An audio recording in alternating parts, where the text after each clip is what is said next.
Welcome into fifth quarter extra. Probably good to have some mics. That was loud. Hello, everybody, and welcome in to fifth quarter extra. Gerhard, Mathangani, Simone, Eli joining you to talk the quarterfinals of the high school football playoffs. Obviously, it was a very exciting night as we had 8 teams in action this evening trying to punch their ticket to the semifinals. Yeah, as we led up to this week, we knew that we had a few teams that were ranked number 1 in the state, got all the love from the pollsters. You had Saraland, you had Jackson, you had T.R. Miller, a few teams that, if you're just looking at pure rankings, we expected to be here. Then a few surprises, like UMS Wright was a bit of a surprise for I think a lot of people. I think Bayside Academy was a surprise for a lot of people going this far as well. So lots of great matchups and great storylines as we now enter the high school version of the Final Four. Yeah, we cannot wait, guys. It was super exciting. Like Gerhard mentioned, we had a couple teams who had been ranked number 1 in the state the entire year, and so we weren't really sure, are they going to make it this far? Are they going to punch their ticket to the semifinals and possibly go play for a blue map? And we got the answer tonight, and we will start in Class 6A, where the Saraland Spartans have been the number 1 ranked team from the beginning of the year in the preseason up until now, and they looked every bit of as they've advertised all year. Yeah, it's a battle of undefeated teams welcoming Spain Park and Coach Fakakis and company from the Hoover area, making that trip all the way down. And this game, Simone, the tone was really set in the first, I would say, 4 plays.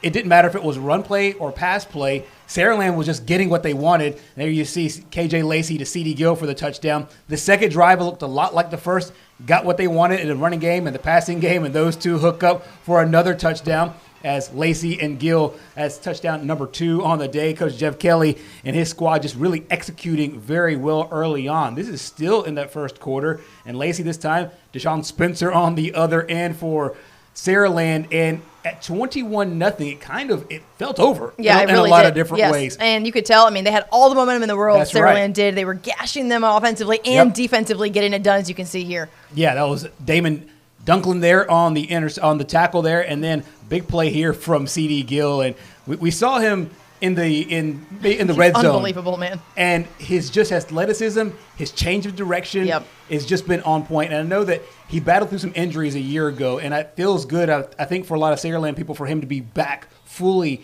healthy, number 1, but then also a number 1 reliable weapon that you can go over the top with him, but you could also put him there in the middle. He is such a weapon, kind of an X factor for this football team. One of the very few mistakes here is as KJ Lacey has that pass tipped and picked off. Spain Park kind will of go on. Yeah, for sure. And a good play by Spain Park, too. You got to tip your cap there because they certainly did have momentum there at the end of the first half. I think for a minute we thought they were just going to run away. Saraland would run away with this game, and you could tell the crowd was into it. They were just rearing to go. And then Spain Park, what a hit there. Spain Park ended up kind of weathering the storm a little bit. They got in the end zone. Then they recovered an onside kick. And at the end of the day, though, it's the Saraland Spartans rolling. And man, what an atmosphere. I told Jeff Kelly, I said, this felt like a college atmosphere at this game tonight. And it really did. I mean, we've been to a lot of college games throughout our career. And I mean, shout out to the people who run the scoreboard and and just the music, game day operations there. Yeah. They do a fine job there at Saraland. It's very impressive. And I'm going to say something, and Saraland people, don't listen to my full thing before you say it. The Saraland faithful have had so much to cheer for that sometimes it's just easy to be like, we're up 21-0. You're right. And kind of feel the lull of our team dominating. Yep, it's true. They were in it today. So hats off to the Saraland team. They were. It reminds me a little bit what Florida State used to be, when Florida State was in the top 5 under Bobby Bowden for so many years. And then it felt like Florida State fans just felt that they should be there. I thought that might creep in with Saraland with a possible third straight trip to the 6A state championship game, but they were all in it today. So you said hats off to them, and I know they've been fed a whole lot of points, wins, and they got one tonight. Yeah, and you have to really tip your hat to the Saraland defense because KJ Lacey gets so much of the love, deservedly so. I mean, the guy has thrown for over 10,000 yards in his career. He has surpassed so many records, and I think he's just he's nearing another state record in passing yards alone. And so you have to give him all of the love and the credit that he has totally rightfully earned. However, Antonio Coleman and guys on the defensive side really buckled down when it mattered early on and set the tone for this game. And so I think that sometimes because offensive highlights are so much fun to watch. That's right. Sometimes the defensive guys don't get as much love, but here on Fifth Quarter Extra, we give love to both sides. We love them for sure, and we saw those plays. You saw Dunklin, you saw Antonio Coleman as well. they were getting pressure. This is not just a defense that sits on their heels and kind of a bend, don't break. This is a defense that attacks. That attacks you, and they largely get turnovers. Shout out to Spain Park today. They didn't turn the ball over as much early on here, but this is a defensive unit that really goes after people, really good on the front seven, really hard to block, great on the back end as well. And you can tell that even they gave the crowd times, those big third down plays, they gave the crowd some juice and things to work on. So even though they gave a big play for a touchdown, they didn't let it break them, and hats off to the defense. So Saraland moves on. They will play Pike Road. And just looking at the playoff picture that I have here, it's going to be Saraland, Pike Road. They're going to go on the road, Saraland will. And mind you, Saraland has been at home through it all. So this is the first time that they will have gone on the road because they were at home when they beat Chelsea. They were at home when they beat McAdory. And then, of course, they beat Spain Park tonight. Now, next Friday, they will go to Pike Road. So definitely a difficult battle. That's for the winner of the South. And then over in the North, it's going to be Oxford and Parker, which I think everyone probably 10, 15 weeks ago thought that's what that would look like. So no surprises over there for sure.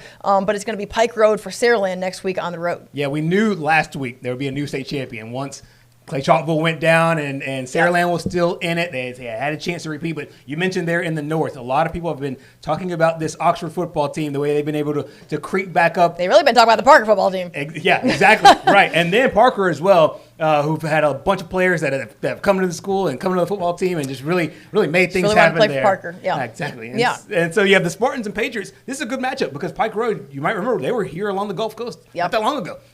Played a huge game. And so this is, I think, two really great matchups, and I think that we're setting up for a phenomenal 6A state title game. I forgot it was Pike Road that put it on St. Paul. That's right. And they did put it on. I mean, they really did. Right. So, and that as we know, I mean, I know what do you call it? When we talk about opponents and former opponents. So if we're talking about how they did it in St. Paul. Transitive property. Transitive property. Okay, I don't even know if you make that up or is that like a math thing? Google I don't even know. Google it. Team A beats Team B. And Team B beats Team C. Now it's just Team A beat Team C. Yeah, okay. So here's what I would tell you about that in terms of, Gerhard's way of thinking here is that the Pike Road put it on St. Paul's. Okay, it was 44-6. And we knew St. Paul's offense was struggling a little bit at that point, but their defense was not. And their defense struggled against Pike Road. So expect a lot of points in this game because that game against Saraland and St. Paul's was like an 18-14 ball game or something that was close. And again, I mean, it's local rivalry. There was a lot on the line, the region championship, a home game, all that stuff, all that jazz, whatever. So you have to consider all those things. But nonetheless, I mean, I expect this to be a very, very tough Pike Road team, and they have to go. Saraland has to go on the road. As we can break this down forever, but I think it's going to be a good one. We're going to keep things rolling in terms of highlights, but we'll come back around and talk 6A and talk about 7A and the matchup there for the championship too. Give me like 5 seconds. Transitive property. Two things are related by a third thing by the same property. Time up. And two things related to each other by that same property. That's the mathematical term. So before we went out to Saraland, we were over at Viger, guys, for an exciting kind of a start, I guess. Early on, and we didn't know what it was going to look like in terms of the playoff picture. Would we have any local matchups? And guess what? We did knee-deep down late into the year here in the quarterfinals. It was Viger taking on UMS Wright. Viger won this game in the regular season, so they got to host tonight. Gerhard, it was cool to see all the people just piling into the stadium there in Pritchard. Some trickery from John McKenzie early in this game as who is that there? Standby. Jamarian Osborne. It looks like he's going to run the ball. I'm going to go back to the beginning of this play. It looks like he's going to run the ball, kind of takes off, kind of gets the UMS defense to stay home a little bit, and then puts it up in the air to the guy who's been playing quarterback for Viger. And that's Dylan Jackson. So it was kind of neat to see him on the receiving end of a touchdown and show off his speed, which we've seen, of course, out of the backfield. But now here, kind of playing like a pseudo-receiver situation. Right. And then gets into the end zone, of course, raced to the pylon. Took a little bit of a lick there, but he was okay. We'll show another highlight of him on offense in a minute. But then the defense would stand tall. And we know that Viger has ranked number 1, number 2 in the state in defense all year long. So I want to give a shout-out there to Gregory Crosby, bringing down Max Fowler. And then here's the handoff to the one and only Benjamin Carlos Jr. Green Pants, Carlos Benjamin Jr. Green Pants. Hey, listen, it's Green Pants, guys. That's who he goes by. Tonight he was wearing neon sleeves or neon undershirt, and that was pretty great too. So gotta love that. Back into the end zone. I think it makes him faster if that's even possible. He has neon shoes too. So, anyways, Carlos Benjamin Jr. Fantastic player for Viger, no doubt, gets into the end zone twice. And at the end of the day, Viger gets the big victory. 41-10 was the final as they are headed to the semifinals. And if you're around Viger football about 3 years ago, this seems awfully familiar, okay? Because in that year, they won 9 games, went into their final regular season game. They lost to St. Paul's, and then they won 5 straight on their way to a blue map under John McKenzie. Well, this year, They won 9 straight. That's right. They lost to Baker in week 10. Now they've won 3, and I don't know how the last 2 are going to look like, but I can promise you, Viger ain't slowing down much. And next up for Viger is going to be Catholic Montgomery. And so we know that that's going to be a very tough battle, as Montgomery Catholic came down here a couple weeks ago and beat Citronelle pretty good. Yeah, and Catholic Montgomery got a big win today. So it's interchangeable, so we're not talking about different schools. It's the same school. They got a big win today over Central Clay County. That was number 1 and number 2 in the final 5A polls here. But you mentioned it about Viger, and let me give you a quick stat here. They lost to Baker. It's the one loss they had. 10-9 was the final score of that game. Since that game, they have outscored their playoff opponents 128-10. Those 10 points scored tonight by UMS. That's not transitive property. That's just addition. That's just domination and addition. Addition and domination. And that is all that it takes. You know, it was funny because we talked to John McKenzie, who, by the way, is not lacking confidence for this program at all. No. He feels very good about the guys that he has. And he should. I mean, they have been really, really good. And then we see what they were able to do tonight. But he knows that they have playmakers on both sides. And so long as they can continue to score and they're going to make stops on defense, they're so hard-nosed. He feels so good about where they are. And he said a couple of weeks ago, we know how to win 5 straight. Right. And right now they're 3 into it. And he also told us that if you get to this point in the season, it's anybody's ball game to bring home that blue mat. Yeah, he did. And I thought that was really just telling for a guy that's been there before. Yeah. He trains his team to think, hey, if you could continue to get better and play well up until this point, at this point, now you have a legitimate shot at a state championship. And he knows that this team does. We talked to him about the 2021 team. We got a chance to talk to him, and we talked to him at the week of the Williamson game. Yep. But then we also talked to him right before, and he said that, this is a team that he knew they would have a great defense. He didn't really know about the offense. Sure. Then your starting quarterback goes down. And as you mentioned, in the highlight, you had a wide receiver throwing to the guy that was the backup quarterback to start the season and for a touchdown. They've had like 4 dudes play quarterback. And it wasn't like the most beautifully, I mean, it was kind of a duck. I mean, he didn't throw it great. But listen, at the end of the day, the guy caught it and he ran for 6. So that's all that matters, man. Hat tip to Jamarian Osborne. Typically, he's on the receiving end of it. So so good stuff there. And he plays defense. So he's all over the field. Yeah. All right, guys. Let's keep things rolling. So far we've talked Saraland. We'll revisit Class 6A in just a moment. Talk Saraland's matchup going into the semifinals. Viger punches their ticket. Let's move to 4A. I see some Jackson Aggie fans in the house. We appreciate you. Aggie pride, no question about it. And guys, man, Jackson, we talk about them every single week for good reason because, dang, they are really good, G. They certainly are. This is a phenomenal atmosphere, too. You talk about classic high school football atmospheres. Jackson is one of them. One of the things that most teams don't get to do on this football team is go up, but Tallahassee did go up on this football team. That's Jordan King, I should say, taking it in on the direct snap for the touchdown, but they would quickly tie the ball game up here. Quarterback Landon Duckworth hitting Juice Gordon. I love the nicknames on this football team, by the way. You have Juice Gordon. You'll hear another one here in a second because a little bit later on, it is Duckworth going up top to Red Chapman. Red Keon Chapman there with a big catch just outside of the 5-yard line. Then you hand it off to E.J. Crowell, who gets it done, runs over a defender. And just like that, it was 7-all. That's now the go-ahead touchdown. Jackson grabs their first lead of the game at 14-7. It's a great play here. Landon is so good. And then look at that. And then he's got playmakers around him, man. But he can throw it a mile down the field, or he can just do a quick pass. And then he's got guys who are going to be on the outside and just go, like just running for 50 yards just with zero effort. It's so amazing to see a guy that could play within the system, but also kind of like run this thing and then run it as well. Physically and run take it. hits. I mean, he is a future NFL quarterback. And then there's this guy who's going to be a future Heisman Trophy winner. I said it today on November 22nd at 11:24. That E.J. Crowell will be a Heisman candidate, and he will be sitting at that ceremony someday. Yeah, you know what? I like that. I'm just telling you, this guy is built. His physique. He is built like a running if I could just build a running back, it's E.J. Crowell. Yes. Yeah. He's incredible. When you build one on a video game, this is what it looks like, and he's been unbelievable, and it's the reason why every team in the country wants him. And obviously Alabama, Ohio State, some of the big dogs around the country, and it's easy to see why. But what I love about this team, Simone, is that they don't seem to force anything. They don't seem to go into a game plan forcing Landon Duckworth to run or throw it 50 times. No. They don't seem to force it where EJ's got to run it 35 times. Yep. They just go with the flow of the game plan.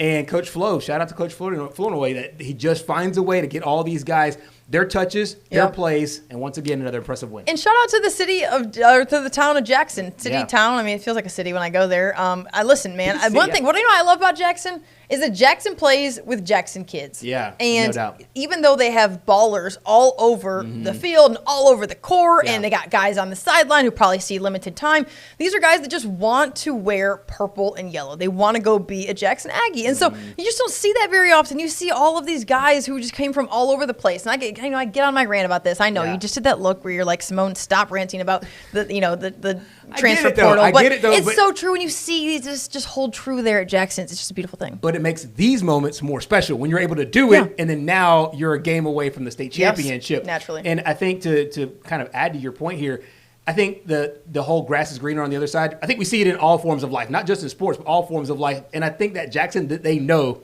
the grass is green right here because we water it the right way. We water it right here. With our guys. Amen. And they've certainly done so this year. Yeah, no question about that. And I think that this team is on a mission. We heard that from Coach Flo that they felt like they had a hiccup last year in the third round. And so now they're on to the semifinals. But listen, they have to get through a tough team that they're also familiar with, and who's familiar with them. That's one thing about when you have these out-of-side teams come and play.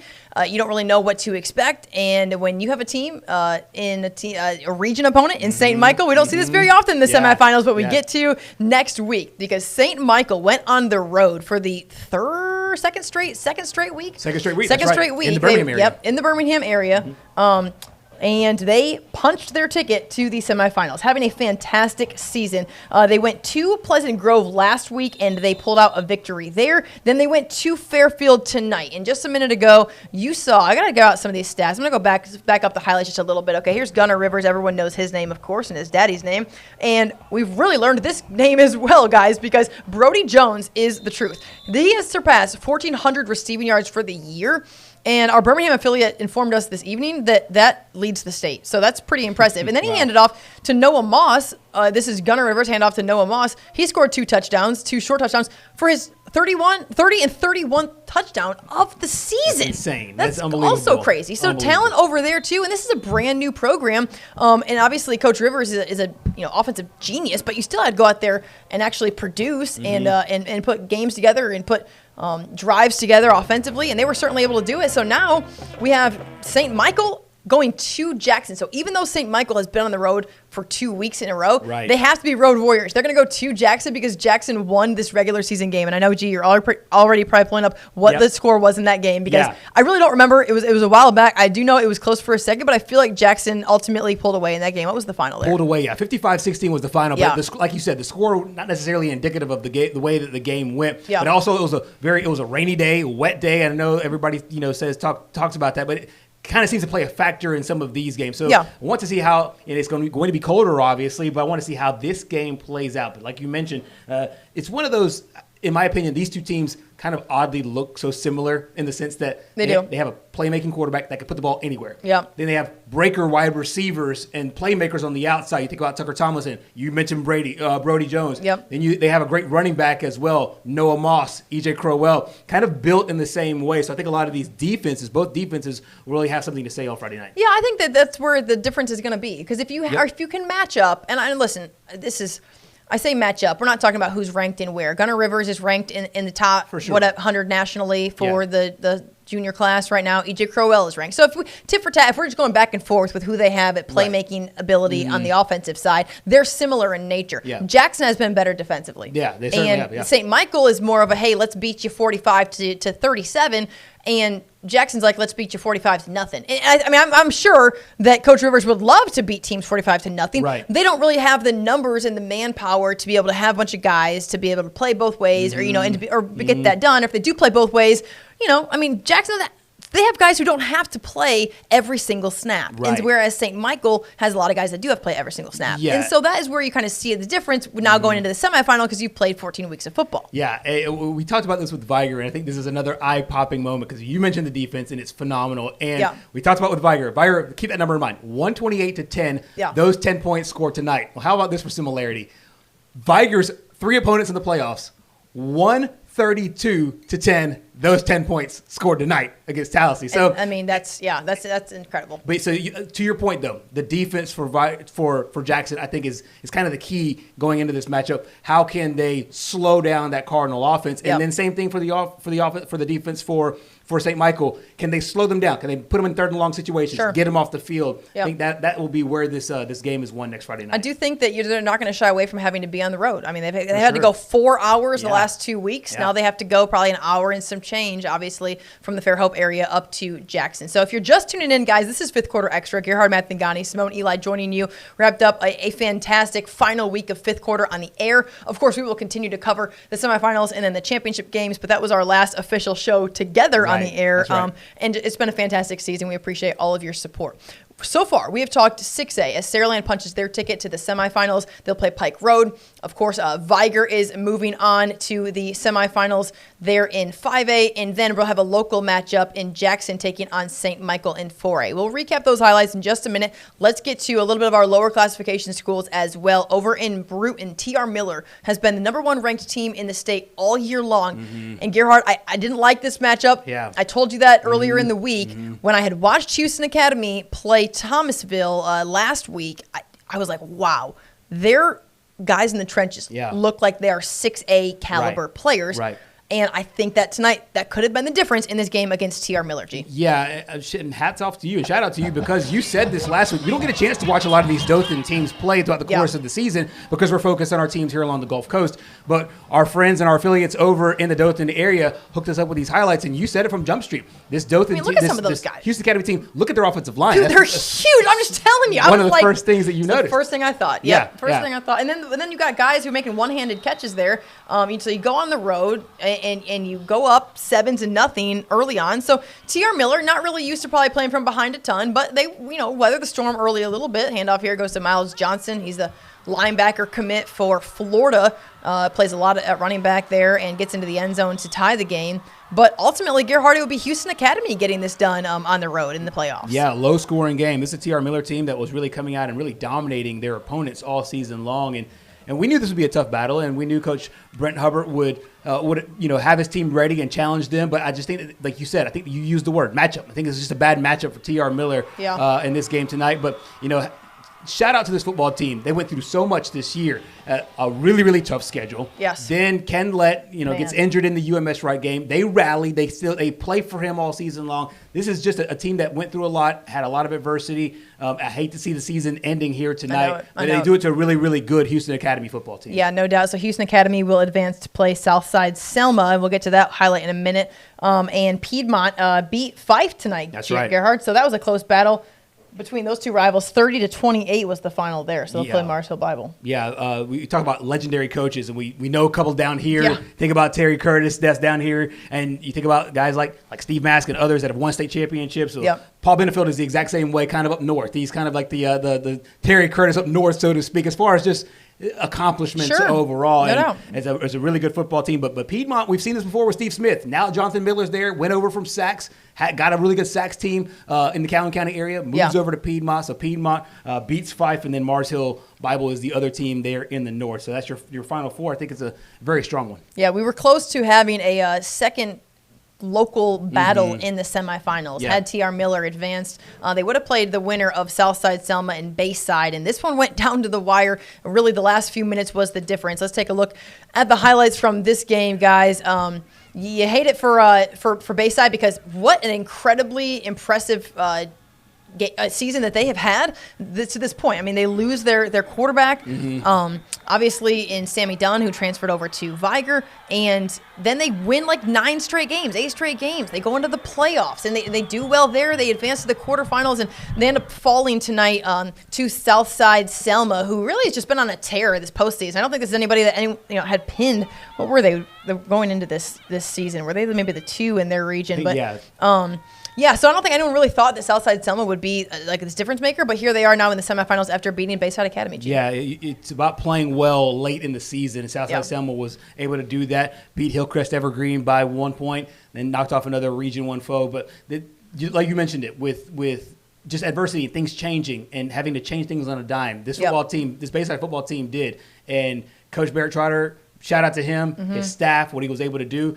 be able to just find guys to make plays. Guys like Noah Kane made huge plays today. Guys like Bill Neal made huge plays today as well on both sides of the football. So a lot to be proud of for Bayside. Definitely.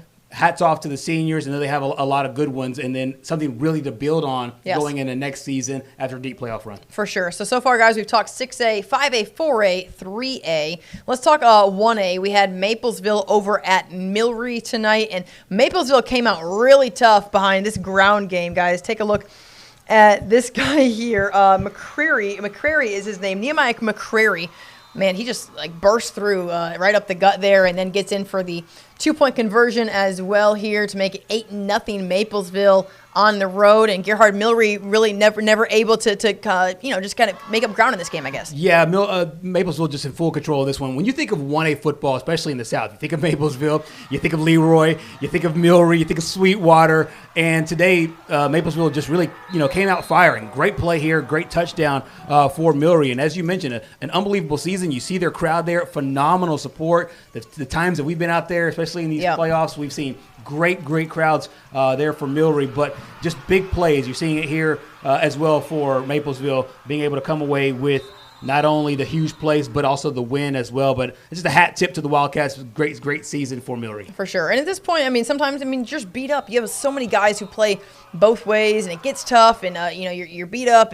But at the end of the day, lots to be proud of for Milry for sure. So Leroy and Milry, two historic powerhouse teams in the South in 1A, are eliminated. Of course, Leroy lost last week, Milry this week. So no local teams in 1A as they move on to the semifinals. If you're just tuning in, this has been Fifth Quarter Extra. Gerhard, Mathangani, Simone, Eli joining you. We're going to go back to the top, and we're going to start actually in 7A. Talk a little bit of statewide football here because the Alabama High School Athletic Association kind of rejumbled up the playoff picture for 7A. We talked earlier in the year. We had one team advance in Baker. They were in the playoffs, and of course, they went on to the second round and lost to Enterprise. And we know that the High School Athletic Association kind of jumbled things up where there were four quadrants and a representative from each. So at the end of the day, we were hoping to get the best two teams, and the best two teams still came out of Region 3 and Region 2. Yeah, I think the format change was great. I think a lot of people needed it as well. But like you said, you got a chance to have a representative in all four regions there in those four quadrants, like you said. And at the end of the day, we still get Thompson and Central Phoenix City. And stop me if you've heard this before. These two teams are now meeting for the fifth time. And as you would expect, Thompson's won 2. Central Phoenix City has won 2. And so this is the fifth meeting today. And Central Phoenix City, coach under Patrick Nix, just doing a phenomenal job so far this season. Lost a guy like Cam Coleman, who's doing amazing things at Auburn. Just check out last week's highlights with Monroe for that. And just kept it rolling again this year. But to your bigger point, the 4A, the 7A playoffs needed a shakeup. They got the shakeup. We saw Baker go into the second round, and Enterprise fell today. And the best two teams are there in the game. That's right. So they'll get a little bit of an extended time off because, of course, as we know, that was the semifinal for 7A. So they will not play next week. They play on Wednesday. I think it's December 4th, I think. I'll pull that date Wednesday, December 4th. I'm gonna guess. I think it's December 4th. But, yeah, so it's in Birmingham. It'll be an evening game, Wednesday, December 4th, between Thompson and Central Phoenix City. So two coaches who certainly know how to win, players who know how to win. Thompson and Central did not even win their regions this year. And so it's interesting to see them now advance the way that they have because Hoover won, of course, in the Birmingham area. Auburn won there in the Auburn area. It's interesting to see that they are here now in the final, not having won their region. To let you know that you could take any course here. Sometimes it's kind of a windy course, I think. And sometimes you get a better draw that way. Sure, sometimes you just end up having to just play a maybe easier road, I guess, in the playoffs. Yeah, those matchups sometimes just end up working out for you. But this is a rematch of last year's state championship game, just in case you forgot. Last year, 21-19. What happened? It was a 21-19 game. Thompson lost to Central Phoenix City. Coach Patrick Nix led the Red Devils to that championship, looking to win yet another one. Thompson, Coach Mark Freeman, who's done it, been there before. That's what I love, is like these kind of chess matches between these two coaches that have been there and done that. These two teams that expect to be there, and they're there once again. Yes, no doubt. All right, guys, let's look in 6A. Just a moment ago, we were talking about the Saraland Spartans. So 2 years ago, about this time, Saraland went to Tuscaloosa. Went to Auburn. They went. It was Tuscaloosa. Was it in Tuscaloosa? It was Tuscaloosa. Back-to-back years? Yeah, was that Brian Denny? It wasn't there because last year, where was it? It was in Tuscaloosa. Yeah, it was in Tuscaloosa. Because remember Ryan Williams had those crazy catches, and then they looked similar to the beginning of this year. That was last year, but 2 years ago. Oh, 2 years ago, was that in Birmingham? Was it? I don't know, and I'm kind of hating myself for not knowing that. But okay, so 2 years ago they won a state title. I had a kid that year, guys, so forgive me. Okay, so exactly. All the moms will understand. Exactly. So 2 years ago, Saraland went and won a state title. It was in Auburn, dude. It was in Auburn. I think it was. Yeah, it was in Auburn against Mountain Brook. I remember the highlights now. Yeah, it was in Auburn against Mountain Brook. Yeah. Ryan Williams was the Mr. Football that year too. So anyways, they go to Auburn, they win a state title. And then last year they go to Tuscaloosa and they lose by inches with just, a crazy finish there against Clay out of, Clay Chalkville, of course. And they had a great quarterback who's now, of course, at Alabama too. And they're best friends. They do a podcast together now, Jalen Mbakwe. It's crazy. So Jalen Mbakwe and Ryan Williams are no longer, of course, in high school. Now they're there at Alabama. So Saraland is one step away from being in the championship game for a third straight year. They'll have to get by Pike Road. And if you missed the top of the show, we're going to replay these highlights. Gerhard and I were out at Saraland tonight. And I texted Jeff Kelly this evening. I said, this is like a college atmosphere. I mean, it was so fun to be out there, and then, of course, just watching their offense operate and KJ Lacey and how impressive he is. But, man, just so neat to see how well this team moved the ball. And credit to Spain Park, who also was able to weather the storm a little bit and gain momentum there in the second quarter. Yeah, they didn't flinch after a quick, couple of strikes. And I think, I spent some time over on the Spain Park sideline. It felt like the crowd was just, they felt, kind of unnerved a little bit. Sure. They drive 3 hours and their team comes out a little flat. But, all credit to what Saraland was able to do both offensively and defensively. But like you said, the Jaguars just kind of they steadied themselves and they got back to where they were, put it on it. But the thing is that with this Saraland team, it feels like they just have a gear. And I know coaches hate this because we talk about teams turning it on, turning it off, and coaches want teams to play steady throughout the course of the season. It just feels like Saraland's got a gear, and they can just turn it on. Yeah, it's like let's take a 21-0 lead, and then let's play with our food a little bit. Let Spain Park get back in the mix a little bit, and then let's put you away there in the second. I mean, I'm sure that Jeff Kelly just loves that, no doubt. But that's kind of sometimes I think that when you're playing, I'm not talking about when they're playing an opponent that maybe doesn't have a similar caliber type of offensive attack, but when they're playing somebody who is talented like Spain Park is, they play disciplined, fundamental football.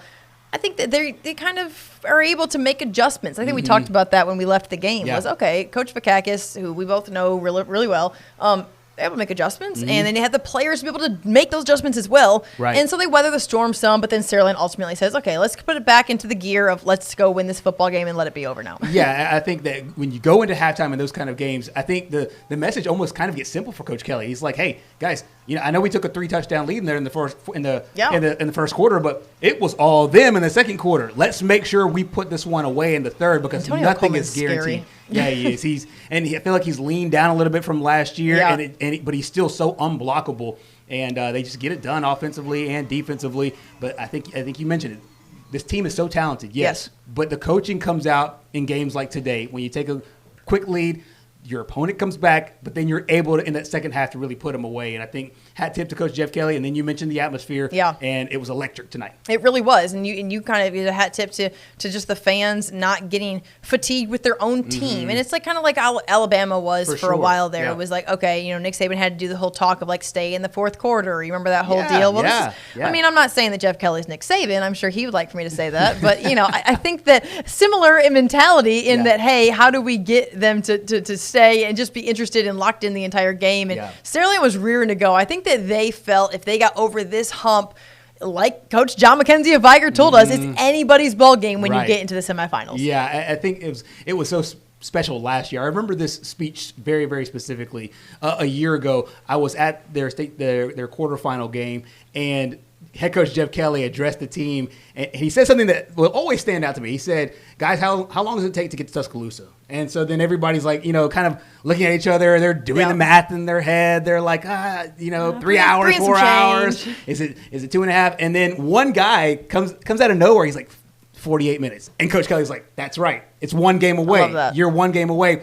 But I think that they've carried that sense of urgency, not just to be able to get into the semifinal round, they also wanted to do it next week as well, and they did it tonight. So I just think that this has been kind of a snowball effect of this football team. They know they've been dominant. They've been reading I'm sure that they know that they've been number one since the preseason. Sure. But it doesn't affect their preparation. It doesn't affect the way that they play, and you saw it tonight. Yeah, and I want to give a shout-out to KJ Lacey because I think that there were some question marks just by, the national talking heads and people. And here locally, we've always known he is developing. He's getting better, and we saw it every single week over the last, 2 years there at Saraland. And then this year, he's just really made it known that, yes, I was surrounded by an unbelievable once-in-a-lifetime talent in Ryan Williams last year, who was a 2-time Mr. Football winner, and we know what he's done at the SEC level as a 17-year-old, in case you didn't know he was 17. And but then KJ said, but I can make anyone around me better.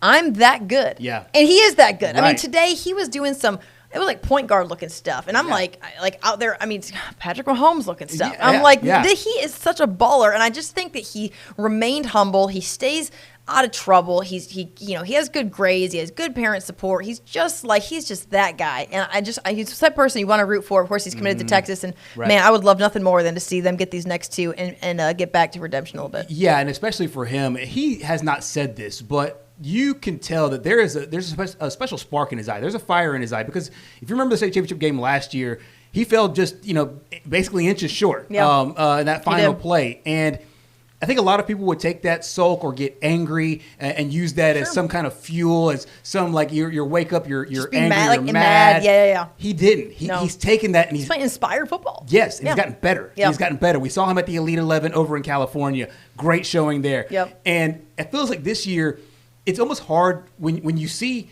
good turn to great. The degrees are so small, but they come out and they really jump out at you. I think he's taken that next leap, and I think the college coaches have obviously seen it. Coach Steve Sarkisian, he's coached guys that are in the NFL. He's coached in the NFL. He knew KJ Lacey's talent. Yeah. But I think he's taken another step this year. So not only a leader on the field, but also just the right mentality coming off of what they had to come off last year. Yeah. And I think that it's just so easy to get so far over your skis and try to get to December in June and in July. But no, he's just kind of is where he is where his feet are at any given time. And he did it while missing, 3 games this year, 4 games this year, because he had a banged up knee. And, I think part of that was maybe Jeff and Saraland playing it safe a little bit because I think that they felt like they may have had a couple games where they could, let Jamison Roberts just go in there and show out because he's probably the second best quarterback we have in the area behind their starter and KJ.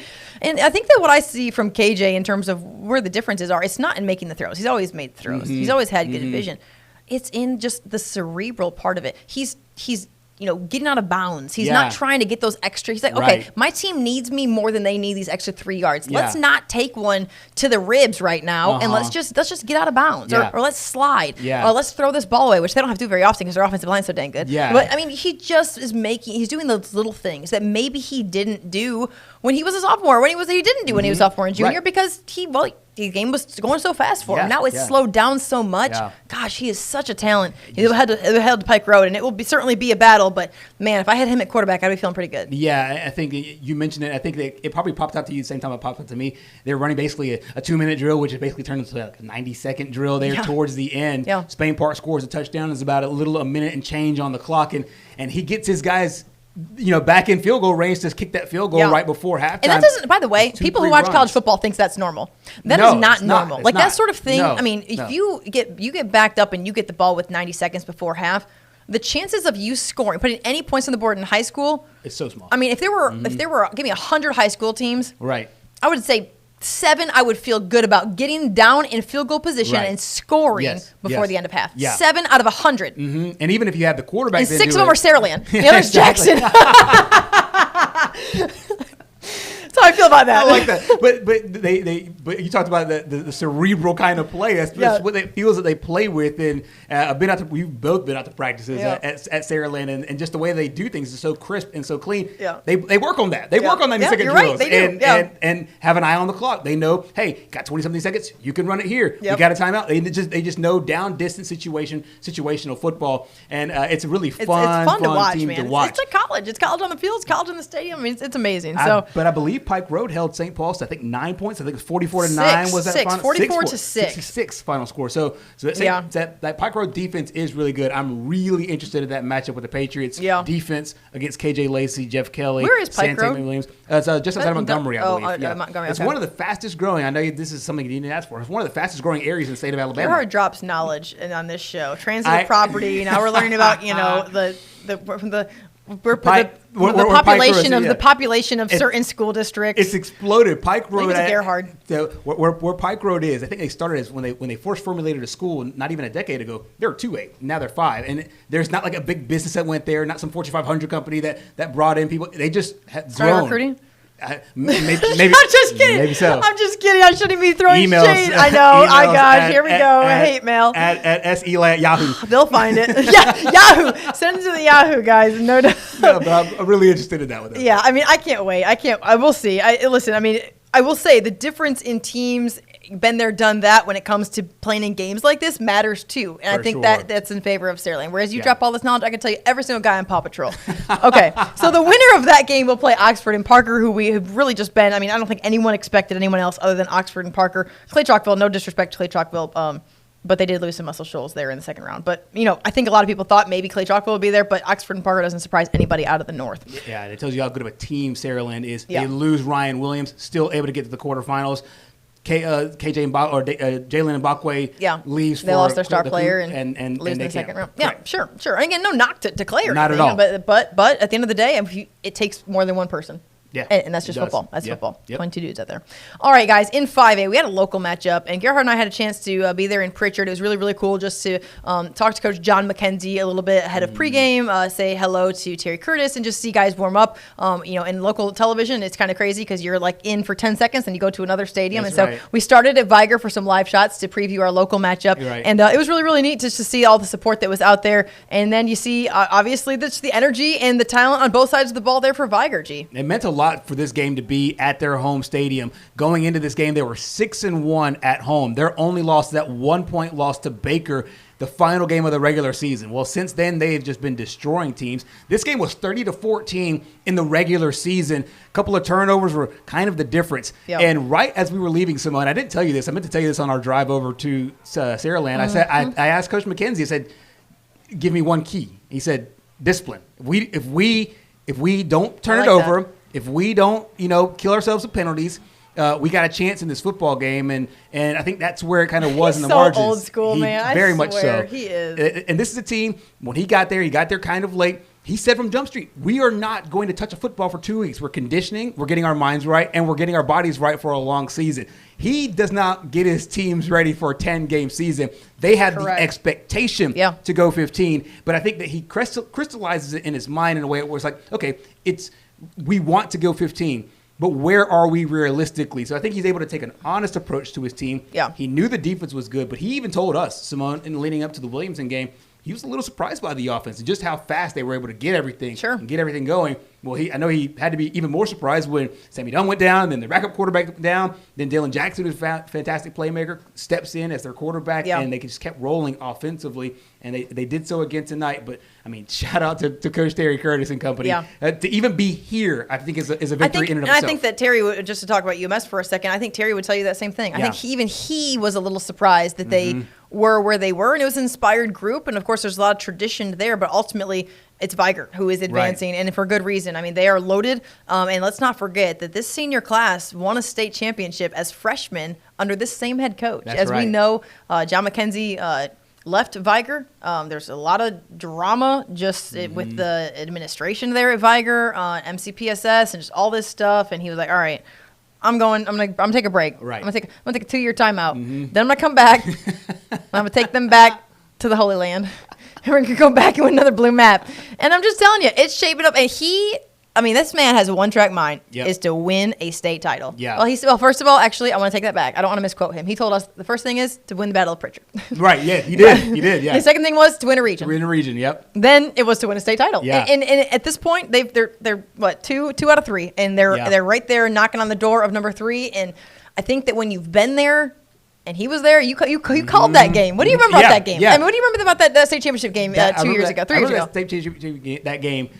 obviously we didn't cover at the time. I was up north, so I was in the kind of Birmingham East Alabama area, and so we covered mainly the north team. So when you cover the south teams, you have these kind of quasi-production meetings, basically over the phone or Zoom or whatever, and just have quick little chats about the team and whatnot. And that team had great quarterback and Mix and just phenomenal players along the outside. But Aniana was the state's longest, the longest wins or the most wins of any team. Most wins, I think. Yeah. I think Fluff Bothwell was on that team, maybe a very, very eighth grader, ninth grader. I think seventh grader, eighth grader. Bro, he's a freshman in college, so he would have been like a sophomore. So So he was on that football team. They had a really good defense, but still, Viger just, put it on them, and then kept putting on them, and I think a lot of people, some people, saw that differently, and Coach McKenzie's like, hey, You're so politically correct, Gerhard. I just love you for that, man. Okay, I really do. For those that weren't there or don't remember, John McKenzie was throwing dimes up 30. Viger was throwing double reverse passes up 30, but there was a point record that team wanted to get the most points. I believe it was in a 7-7 game. I believe they did get it. I'll go back and check the record books to see if that record's been broken since then. But it's one of those where he's like, "Hey, we're gonna play 48." They sure did that, yeah.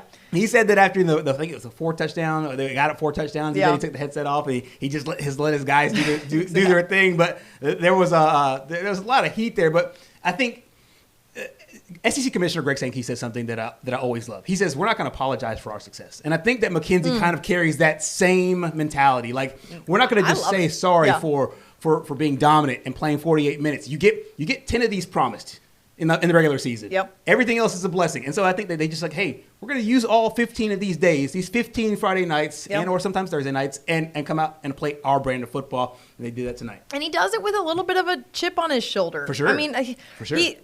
They won a state title. He got removed, whatever you want to call it, from Viger 3 months after winning a state title. I mean, that was a thing. That was certainly a thing. Yes. I mean, and people in Pritchard are all palms up. What the heck is going on? Why is this happening? Marcus Cook comes in, does a solid job, and he kind of got thrust into that situation as a head coach at a young age, and then then there's a mix-up late in the year this year. Right. I mean, he gets let go in April, May. It was late. Right, yeah. Was it May? I think it was May. Yeah, it was May going into June. I mean, you you got to think about the mentality of these players, because that's what it really boils down to. That's what it really matters is these guys. I mean, these guys were able to withstand, if you think about this freshman class, winning a state title. They're literally won a blue map. Losing their head coach, Marcus Cook taking over, weathering the storm of getting thrust into that spotlight late, just late in the year as a young coach. Then he gets let go. Well, they all love Marcus Cook. Right. Then they bring back John McKenzie. So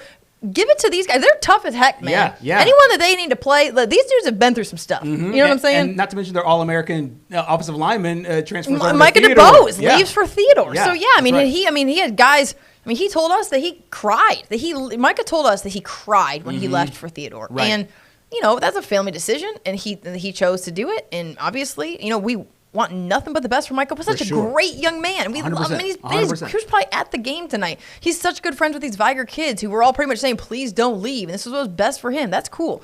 But still, going back to these Viger players, the stuff that they had to deal with to get to this point, the back and forth with the coaching changes. And there's assistant coaches, I'm sure. Right. And so now they have their own stadium. They're on the brink of a state championship. And so, man, I mean, you can't do anything but root for Viger right now. Yeah, I think when you talk about buy-in, this is a team that completely bought into what Coach McKenzie had to say. And he mentioned it, that this senior class, some of them were playmakers on that 21 team, but most of them weren't. It's a big class, but most of them, as you said, they were the JV guys. They were the backup guys. But I think there's a lot of credibility when he walks in either with a ring, or he could point to the scoreboard that's got the state championship ring, the state championship teams. And he probably is. And he's like, just like that. He's like, look, see that right there? I did that. I did that. And we can add to that. We did that, yes. We can add to that. And so then whenever your coach is asking you, because he's a very old school coach, and I think it's hard for a lot of football players to not touch a football for the first 2 weeks of practice because you're going to run. But he bought into that. Those players bought into that. And Yep. I think it starts with, as you mentioned, Green Pants and Carlos Benjamin and just what they were able to do there offensively. Then the defense buys in as well. Next thing you know, they're now 48 minutes away from the trip to Birmingham. Yeah, no doubt. And so I like the fact that he does it with a little bit of a chip on his shoulder. He's old school. I'm old school. You're old school. That's right. That's kind of how we are. Yeah. And so he talks a little crap, man. And I like people that talk crap. I fully expected you to say, I'm old school, you're old school. Well, I said old school with a little bit of a, you're old school. I'm just old school. You old school. No, I fully expected you to say old, period. School. You old school and you old. Okay, here we go, guys. Let's talk about Full Ray. Talk about old school. You don't even doing that. I just did it to myself. I was being nice for a second. I was just for 1 second. I was being nice. Okay, in Full Ray, talk about old school. Man, this is some old school football right here. You go play in Jackson, you better strap up because you're about to get punched in the face. Now, to Tallahassee credit, they scored first. Yeah, they did. And so, they get into the end zone here, and then, that kind of ended a little bit. Yeah, 3 more points after that. And I think that, obviously you script your first series, and every team is going to put everything out there. You're going to take your best swing, so to speak. But Mike Tyson has that old quote that everybody's got a plan until you get punched in the mouth. And so then, Jackson punches him in the mouth, metaphorically, not physically. Who said fly like a butterfly, sting like a bee? That was Muhammad Ali. Ah, dang, okay. Well, I knew it was one of the greats. So that's kind of what they are here, too. They fly like a butterfly. They sting like a bee. You got him. You got this guy right here. He's going to sting you. Yeah. Watch out. EJ Crowell run you right into the end zone, not care. You literally don't care. Look at it. This is high school football, man. Right there. People who line I love watching highlights from Jackson. In fact, I try to plan our shows where you don't even get to read these highlights. So when we do it to where you have to, I'm like, ugh. I like to just be able to bask in these highlights myself because I'm like, dang, man, these guys are so good. They're so fun to watch. Look at the community support. People don't like to sit, man. If it looks empty up there, it ain't empty. I mean, there's some spots that are open. Those people are just standing because they just watch you stand. They feel closer to the action. Is this no, this isn't the ball the bomb that he threw, but then Crowell just back to work. I mean, why even try, guys? I mean, I think it counted 6 broken tackles there, 5 or 6 broken tackles before basically the shoestring tackle there at the end. This is what you love about a place like Jackson is that they love being from Jackson. They love being there. They love being from Jackson, and even people they're proud of Jackson. Yep. Even people who have left. You think about a guy like Nehemiah Pritchard, who's now in the NFL. I was thinking Arnell Hamilton. And you think of Arnell Hamilton. I do think of Arnell, man. I do. Basketball, great, and that's a team that won their first basketball state championship in 40-something years, and you have guys like Arnell. You have a baseball team that's got great history. And this is just it's such a fun team to cover and great to see them move on. And it was so fun covering them in Birmingham just a few short months ago for the basketball championship. Same guys. I mean, Landon. I think some guys obviously don't play both sports, which is kind of crazy if they have more athletes than what's on the football field right now. EJ Crowell played on the JV basketball team. I asked EJ.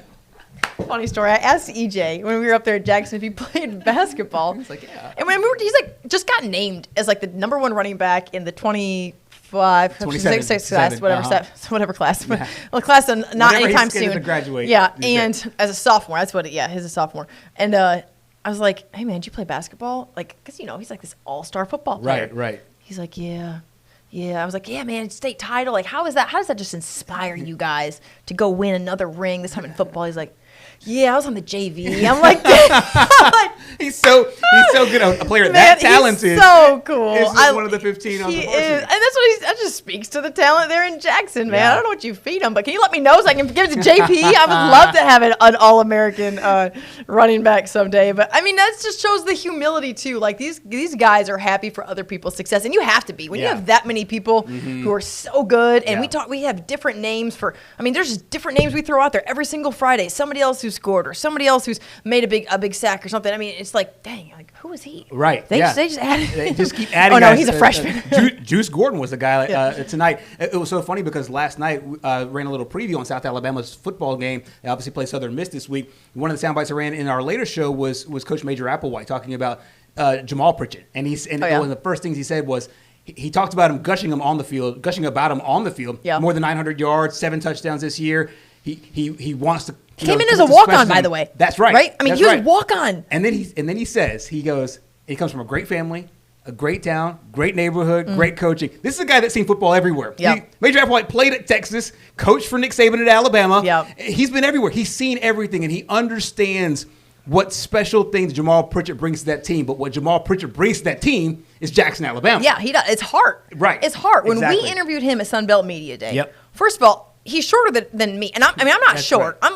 I'm like 5'9", 5'10" in heels. But he was, he's probably 5'8", 5'7". Yeah, He's not super tall, but he's fast. Mm-hmm. But he just works hard. That's right. And I think that's why, he was offered an opportunity to go there. Mm-hmm. Hopefully he's earned a scholarship. If he hasn't already, he needs to be. Yeah. Lord, hope he better not be paying for school. I'll pay for his school if that's the case. Good God Almighty. He's his agent now. Literally, I need to be his agent. Seriously, I'd be like agent of high school football at this point. Half the time. But I'm just telling you, he has so much heart and he's so respectful. I just think it's all encompassing of what Jackson, Alabama is. But man, football really, really matters there. And they're going to advance, but they're going to advance to play another local team in St. Michael, who is on the rise. And I think that we didn't really know what St. Michael was going to be under Phillip Rivers. I'll never forget when I had first gotten back down here to Mobile, 4.5 years ago. It's a long time, it seems like. But when I first came back down here, Coach Rivers hadn't really taken over at St. Michael yet. He was like the head coach in waiting because, he was still in the NFL. So they were like, playing. Yeah, he's still playing. So they're like, okay, he's going to be the next coach. I'm like, okay. When Phillip Rivers shows up in Fairhope and coaches at St. Michael, y'all call me, and I look forward to that day. And then that day came. Yeah. And now they're in the semifinals. and in just a few short years, with a sophomore quarterback and his son, Gunnar Rivers, and like his 4 other sons are like the water boys and stuff. And he's got grandsons that are also there too. And so, but now they're in the semifinals, and they have to, they've gone on the road 2 weeks in a row to the Birmingham area, and now they're going to make the trip to Jackson, who, of course, kind of put a licking on them a little bit earlier this year, but you never know what happens when you play a team for the second time. Yeah, it's an old cliche about how it's hard to beat a team twice in the same year, and this is a team that kind of, ironically, looks like Jackson as far as just the uniform structure there. Fairfield does, and that purple and gold, so they'll meet the purple and gold once again coming up next week. But you mentioned it. Phillip Rivers played football at the highest level and still play for a very long time. One of the best he can still play now. This man can still play now. I think of an NFL team. He's in high school football. He is not coming back to the NFL. But if a general manager called and said, "Hey, our starting quarterback went down. We want Phillip Rivers to come in and play," guaranteed he can suit up right now today and go play in a big regular season game or playoff game. But it's indicative to your point about watching this team build under Gunnar Rivers and what they've been able to do. 2 years ago, this team won 5 games. Yep. Last year, they won 6 games, went to the playoffs, and it felt like that was huge. Yep. Well, you add 5 and 6, you get 11. Well, they won their 12th game tonight. That's better than the last 2 years. You're just seeing this accelerated growth. And this is something that Major Applewhite said that commits me to memory here. It's like, sometimes you could just tell a kid or a player, you're good. And they have confidence, but it's borrowed confidence. It's borrowed based on somebody telling them that they're good. They have to go out there and earn it. And I think this team has gone from borrowed confidence. Major Applewhite said it yesterday about his football team, because he was talking about it in the sense of like, hey, the Appalachian State game and whatnot, we won some of those big games early. It let us know that what we're doing is working, and it led to that big game against Louisiana last week, handing them their first loss. But I think there's a parallel here, because it goes from having borrowed confidence from, hey, Gunnar Rivers, you're talented. Noah Moss, you're good. Brody Jones, you're awesome. Tucker Tomlinson, you're good. To now it's like, hey, we went to Pleasant Grove and won. Yes. We go to Fairfield which was and win. Huge, by the way. Pleasant Grove was just in the title game not 10 seconds ago, it seems like. You beat UMS Wright, a top 10 team, or one of the best teams. So they played a really tough schedule. Yeah. Then they go into the playoffs. Then they win their first game. And it's not like I'm happy to be here.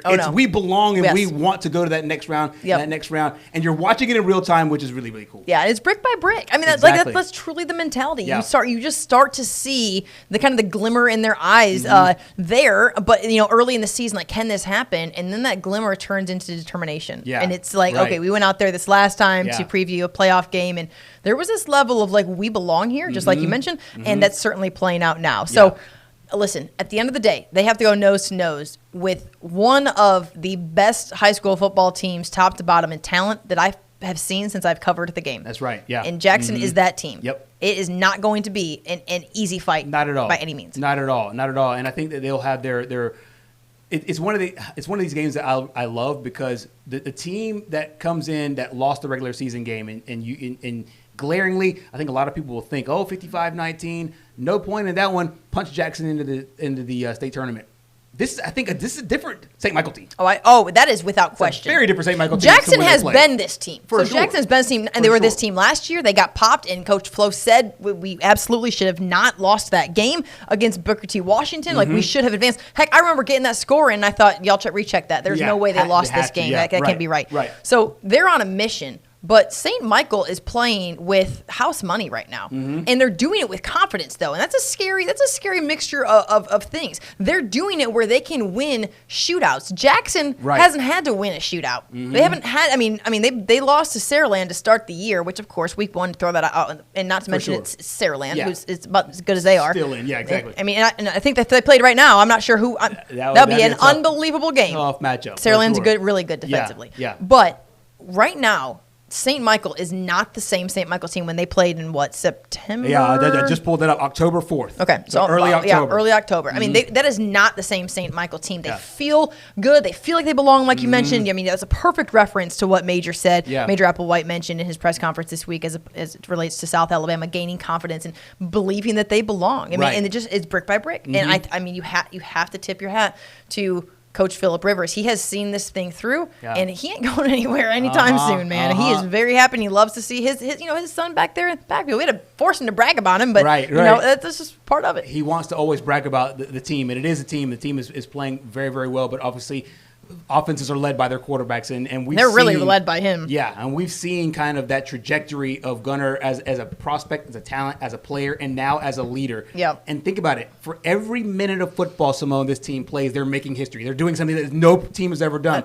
And every team will be chasing. That's a pretty high standard. Every team will be chasing the 24 team. Yep. Because I think the 23 team, you think about guys like Martin Cordy and those guys, the seniors from last year, I think laid the foundation of, hey, we can get to the postseason here in Class 4A. Yep. And this team is building on what they had so far, and they're still young. Brody Jones is coming back. Gunnar's coming back. Yep. This is a really young football team, and so to be doing what they're doing this year is sensational, and it's great to watch them continue to make history week after week. Yeah, I'm pulling up some stats really quick here because I just think that it's interesting to just do the little, I love nothing more than to just look at stats. And at the end of the day, they played a very similar schedule, of course, because they're in the same region. I think they both played difficult non-region opponents. Yeah, and you think about, they play, obviously, like you mentioned, St. Michael played UMS Wright, who's historically a great program, and even though they didn't have a fantastic year necessarily, they were still in the quarterfinals. That's right. And then Jackson, we know, played tough talent. They played Saraland, of course, and they played they played Baker. Yeah, okay. I thought I was making that up for a minute. No, they did play Baker. They beat Baker. That's right. Yeah. I mean, at Baker. So, but when you look at these stats, okay, and you look at what Gunnar Rivers has done this year as a sophomore, right? He's a top 100 just recruit overall, all positions, but I think top, 5 maybe for quarterback specifically for his class, somewhere up there. I think, I'll look at the recruiting source. Yeah, so this year he has thrown, and correct me if I'm wrong here, but he has thrown 32 touchdowns to 4 interceptions. Wow. Okay, wow. I mean, that's as a sophomore playing tough 4A football, not just normal, run of the mill 4A football. He has passed for over 3,300 yards. Does this even include tonight's game? I'm not even include tonight's game, to be honest with you. I'm not even sure if it does or not. They've added tonight's game Probably not yet. I mean, it's only midnight, but I mean, just look at those numbers. Okay, then I'm going to go over here and I'm going to look at Landon Duckworth. And I know his numbers have to be incredible as well. I mean, he's got dudes all over the field. He's equally as talented, both similar in stature. I mean, they're both unbelievably tall, right? I mean, they both stand in the pocket when they need to. Do you hear music in the background? I did. I'm like, what is that? Oh, that might be the website. Oh, my bad, guys. Sorry. Someone asked if there's a band. Is that the band? I don't know what that was. Okay. Yeah, I think it's the So he's thrown 31 touchdowns to 9 interceptions, and I think they throw it a lot. I'm not sure if they've thrown it more necessarily, but he's thrown for 2,600 yards. So, I mean, and he has not played minute to minute. If you had to put these two together, there's no way he played similar time to Gunnar. Gunner's had to be there in some of those games in the fourth quarter. Landon's sitting there, drinking a soda in the middle of the third half the time because he don't even need him. Yeah. You asked about the rankings. According to 24/7 Sports, the composite rankings, he's the number 4 quarterback in America, the number 2 prospect overall in the state of Alabama, and number 33 nationally for the class, for the 2027 class. And Landon was committed previously. Was he committed previously South Carolina? Right. But I feel like I think he's uncommitted at this point, right? He's not recommitted. Not that I thought he's picked up a couple offers. I know Gus Malzahn and company want him really bad there at Central Florida. Everybody does. They took a trip down there. Offers everywhere. I mean, he's got his pick of where he wants to go to school. He does for sure. And I think that he'll just do what is kind of best for him for that next level. I think both these guys will. But we talk about these quarterback matchups, and if you're a high school football fan, this is the kind of game you want to go to. That's what I was going to say. That's what I was thinking when I was looking at these stats, is that people, I mean, in this area, those schools, I think that they appreciate this journey that they're on. Jackson definitely does because of just the tradition. St. Michael does because of the newness. So it's totally the tale of two different kind of upbringings to this point, right? Yeah. Something brand new, something old, something new. You got to sure. love that. Yeah, I like that. I like look, that. there. I'm just writing our scripts for next week. Your scripts for next week. I'm going to Disney World. But hey, Mickey and I will be hanging out for Thanksgiving, guys. But I'll be watching the games and watching Gerhard on this program. But, anyways, but I think that, I mean, for us as reporters and as people who get to cover these games, like, this is so cool. And quite frankly, the reason why it's even more special to me down here than it is in the Birmingham area is that Birmingham is so widespread. And it was fun in Birmingham. It certainly was. And there were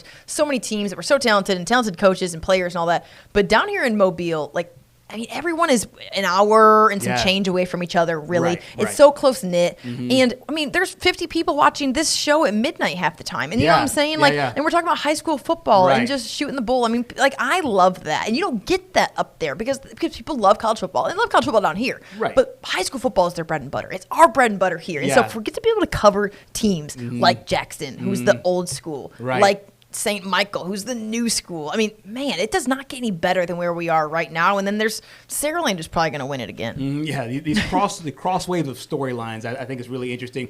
But also, too, as you were talking, I got to thinking, you have to shout out these coaches because Jeff Kelly and Coach Flo got together and said, hey, let's open the season up with one another. You're right. And you have to think about it. St. Michael opened the season with Bayside Academy, who made it all the way this far late. That's a good point. You got to think about Terry Curtis and Phillip Rivers getting on the phone and being able to make a final game of the regular season happen. All these coaches knew, hey, this is a non-region game. You can go pick up an easy win. No, we want to get our team better, and we do it by playing the best. So you mentioned the tight-knit community, but I also think it runs in the way that coaches want to have their programs be, and they schedule these really tough games when they don't have to. And I think it's an awesome thing, and it really shows up this time of year. And the non-region games matter. Look no further. Look no further than Orange Beach this year. Right. And a three-way tie for the last two spots, and they get left out. And those non-region games matter. Winning those non-region games matter. To schedule someone who you could possibly get hurt, get a guy hurt, you could take a loss. I mean, who knows? It could be detrimental to your program when it comes to this time of year. Or you can view it in a different way and say it's going to help us huge when in terms of, and all the teams you just mentioned played tonight. That's right. Every one of those teams played tonight. Yep. What does that say about those head coaches, their confidence in their players, and their wherewithal to know that would pay off in the postseason? Yeah, it's huge. Every one of them played tonight. It's absolutely huge. And then you got other teams who will shy away from that competition. Right. And then there are some that just won't play other schools. And, they have a hard time scheduling. I'm not like pointing fingers necessarily. I just think that when you have two coaches like the four you just mentioned say, let's play each other. Right. I'm okay if we take an L, and you named 5 coaches. But I mean, I really, really, really love that. I mean, Viger too. Viger played Baker. Viger played Baker. And so, I mean, now Baker did not schedule those games. Yeah, I was gonna say, I don't know if any teams. No, Juan did not schedule those games. But and so he even said, like, man, thanks, Steve. Because obviously, but I think that certainly helped them when you go and you win. You beat a Hewitt Trustville team that is, I mean, has more, at least, I don't know, tradition there in the postseason than Baker does as of late. And then, but it's games like that, like playing Jackson in that, I think it was was that their week 5 game? Yeah, somewhere in the middle there. And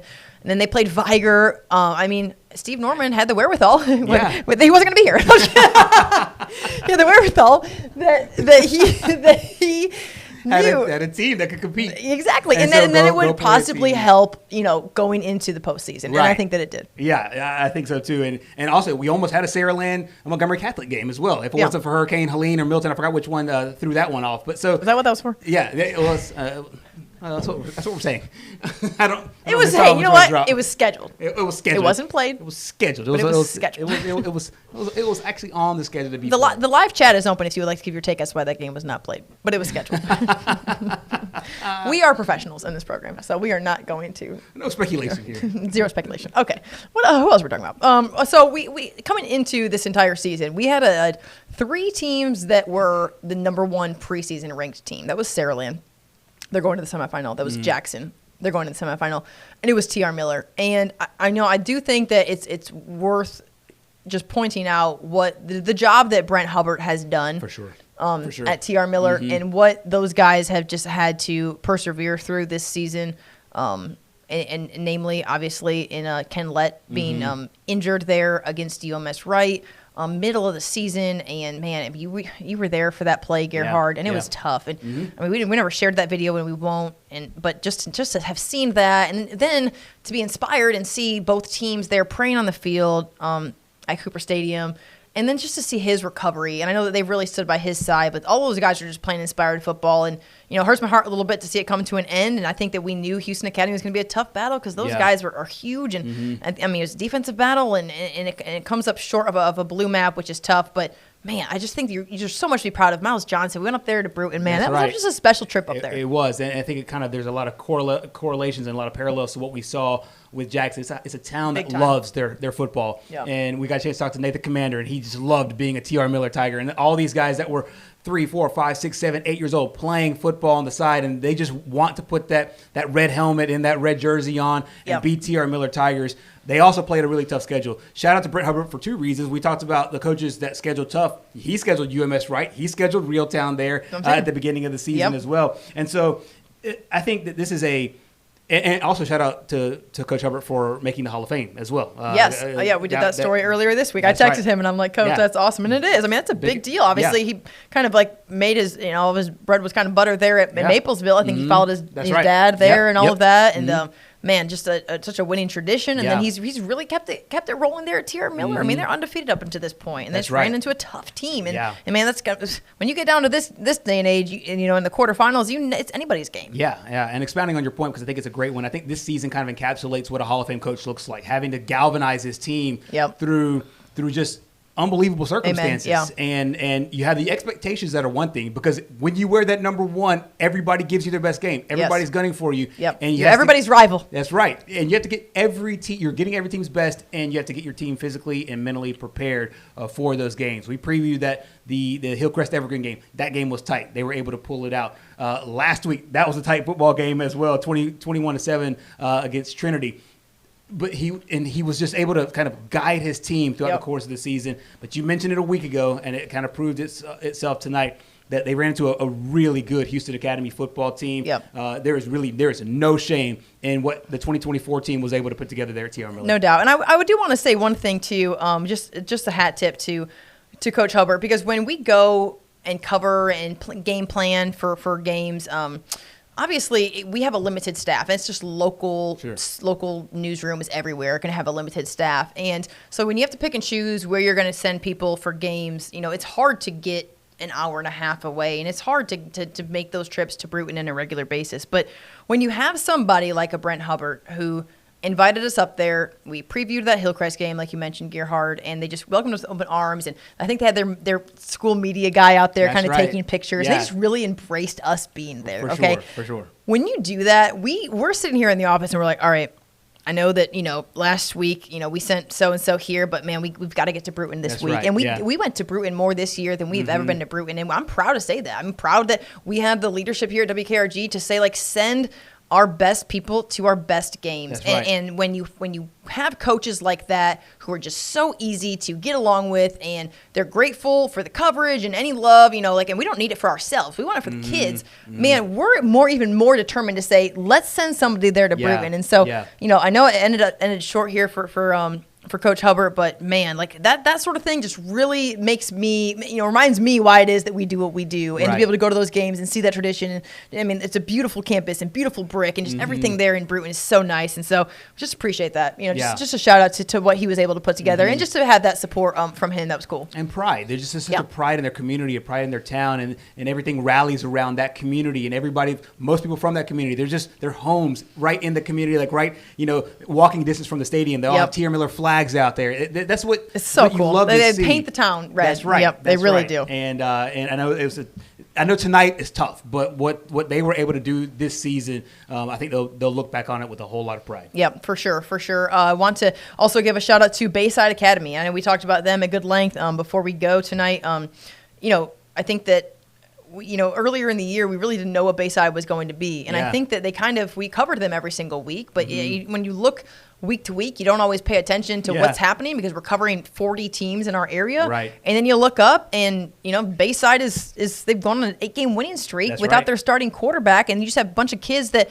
want to put on for Bayside and want to wear an Admirals jersey. And man, I mean, you tip your cap to what they were able to do this year and to get there to the quarterfinals, because I did not see that coming. I truly didn't. And then they were like one possession away from advancing to the semifinals. That's right. Yeah. I mean, like a 2-point game today over at Southside Selma, and that was a team that just is rolling. But you mentioned it, I know Coach Barrett Trotter is very, very early in his coaching career, but you're seeing some of what works as a coach and being able to make those adjustments. And this team did, losing their quarterback, but still being able to find ways to make plays. And Graham Uter, one of their big tight ends, obviously a great, phenomenal player. Yeah. And you have guys like today, Noah Kane, who came out and made big plays. Bill Neal, who came out and made big plays as well. I think this is a Bayside team that understands, hey, we made that move down from 4A back down to 3A. They knew the competition was tough. We talked to them during spring, 33 teams in 33 days. And he said, just because we're moving to 3A,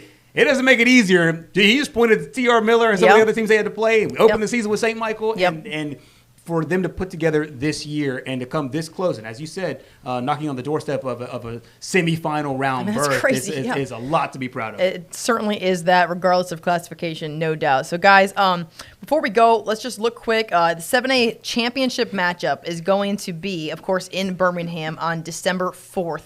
And it's going to be Thompson at Central Phoenix City. And I know that is just really shocking to everyone in the state here. Nobody expected those two to be in this game, Gerhard. And so just give me your opinion on that.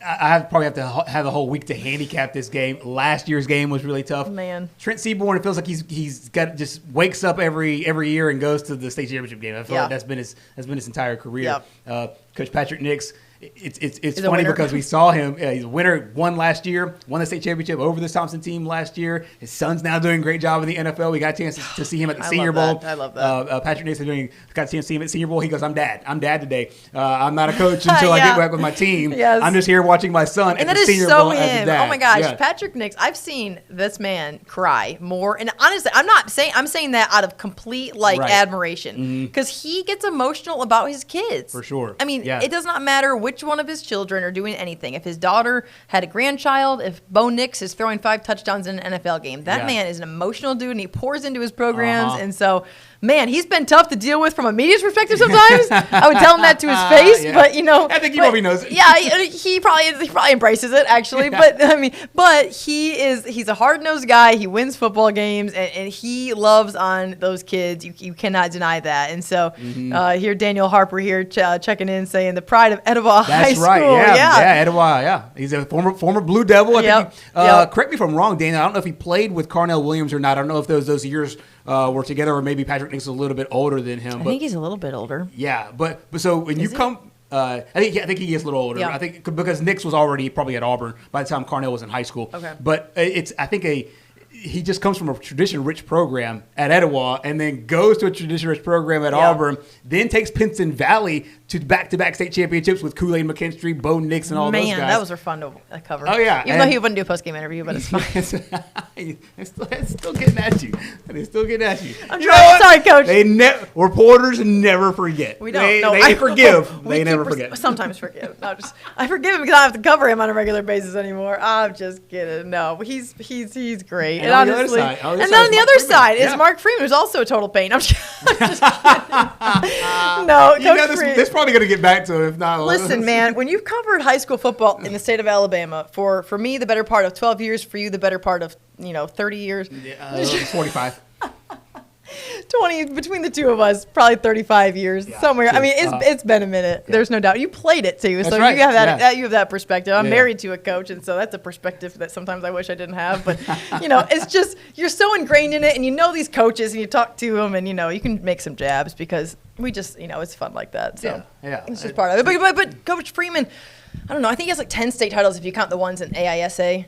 Or Bessemer Academy. Is that AISA? I believe that they were if they or just smaller classification, but I think it's 10 state titles. Mm-hmm. But there's 12 of them were in Alabaster, so there's a lot. I mean, he's won a lot, and it's a small college up there. It really is. So and they have like a big time football feel. But I feel like these past couple of years, losing in state championship games, I felt like the mantle was passed from Hoover, who had just a ridiculous dynasty, to Thompson, and I feel like Central Phoenix City's kind of uprooted that a little bit, and now we have a true kind of a three-way. If you want to put Hoover still in there, I know Hoover had their issues this year, but these are two of the power teams. So even though we had a different format shakeup there in Class 7A, the two best teams find their way. And Hoover was only 10 points. I mean, it was a 17-7 game, and I admittedly I obviously was covering football down here, and so we have to go back and actually replay all of that and see how we got to that point. But Hoover lost. But I mean, also tip your hat to Hoover because I mean, all the drama that they dealt with early in the year,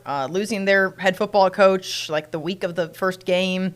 And then Coach Chip English coming in, winning the region, making a playoff run and winning a couple of games there. The Opelika drama, Lord, can't forget about that. And then, to play Central within 10 points. And, that's one of those games where it's just like who makes one or two better plays is really, I mean, again, I didn't watch the game, and so maybe it wasn't like that. But if I had to guess, it was probably a difference of like 3 or 4 plays. You know what I'm saying? Who could break off a run or two, who could make a stop or two when it mattered most. And, ultimately that was Central. And I think that part of that is if you've been there before, which certainly that's played out over on the other side with Thompson. If you've been there before, the nerves are not there as much. Right. You almost feel like you're, kind of playing with house money a little bit. People expect Central to be there, but if they weren't this year, I don't think anyone would be shocked to see Hoover continue their impressive run. Similar with Thompson. People expect Thompson to be there, but on the other side, Enterprise is playing spirited football. What would that look like, right? Well, at the end of the day, we got the result that we got. Yeah, we did. And I love this observation by Daniel Harper that the Denver Broncos are actually off that week. So we could see Bo Nix over in Birmingham for that matchup. He was there last year. Yeah, he was there last year supporting his dad. Right, in Tuscaloosa. Yeah, so I guess it worked out with the Oregon schedule as well, where he can be able to get off and amazing how that works. Yeah, man, Pat Nix really has pull. He really in the NFL? In the NFL and college, Eugene. Yeah. In high school. Exactly. With the media. I mean, he's just he just knows how to schedule them, man. But I love that. But so that's what the 7A picture looks like. Again, that'll be a Wednesday game on December 4th there in Birmingham at Protective Stadium downtown. Great venue. Admittedly, I've never been in it. I never have either. Have you been in it? I've been at Top Golf, which is right across the street, but I've never been in. And actually, the Birmingham Stallions were playing that day, and AJ McCarron was actually in the house that day. I think they were playing the St. Louis Battlehawks, and we went to Top Golf right next door. So it looks beautiful, and I want to actually go in the stadium, cover some high school football. Looks like we have a chance to possibly do that. Yeah, ever since they kind of kicked that stadium off, you and I have been in the Mobile area for the majority since it has been open there for UAB. Right. We did go to Birmingham, of course, for the championship games, which, by the way, that Legacy Arena is a different Legacy Arena. Yeah, I couldn't even figure out how to get around in Legacy Arena. Right.